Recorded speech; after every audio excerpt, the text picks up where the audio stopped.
Question number 8, the Honourable Clayton Cosgrove. Mr Speaker, my question is to the Minister responsible for the Earthquake Commission.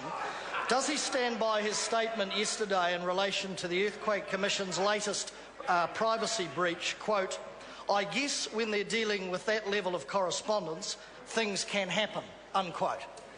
Honourable Jerry Brownlee. Mr Speaker, in the context of the nearly 3 million pieces of correspondence sent out by EQC, yes.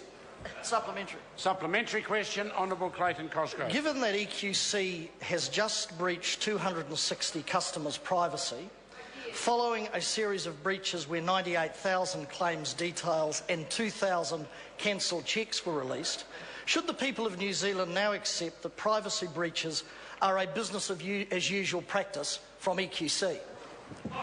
Honourable Jerry Brownlee. Mr Speaker, what I can report to the member is that EQC identified a possible 263 customers who may have received incorrect information.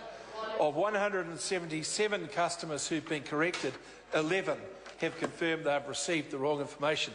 That's not acceptable, and I do want a better performance. But in the context of 3 million pieces of correspondence being sent out by EQC, I don't think this is an outrageous breach. Mr Speaker, I do think, though, that there was an outrageous breach earlier this week when my colleague and Associate Minister received a note inviting her to the Labor front bench meeting with the Honourable David Cunliffe. And no, she didn't show up, but I've got bad news for the member asking the question because he's not on the next list.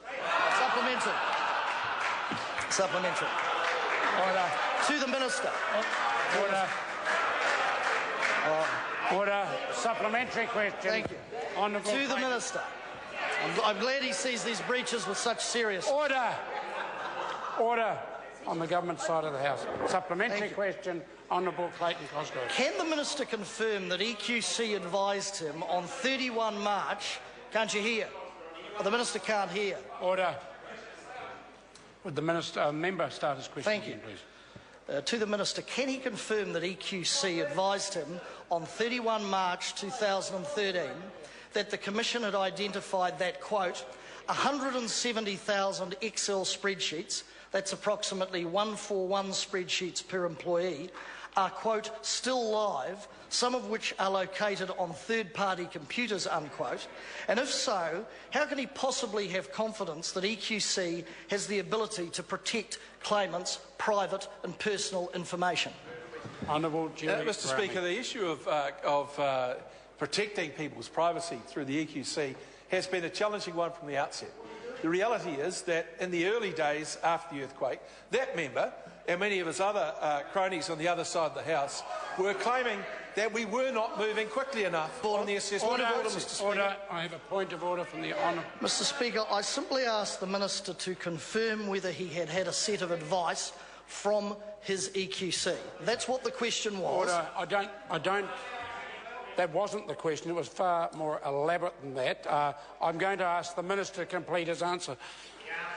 Well, Mr Speaker, as I said, from the outset, protecting people's privacy has been an important aspect of this work. But what I will say is that in the early days after the earthquake, there were many people, including members of the opposition, who were saying, get things done faster, move more quickly, why is it taking so long? EQC went to an iPad-based assessment system, which meant that some of the 1,500 engineers who were in the field did end up holding information that perhaps they shouldn't have. Now, I've asked EQC to ensure that the privacy of people is protected.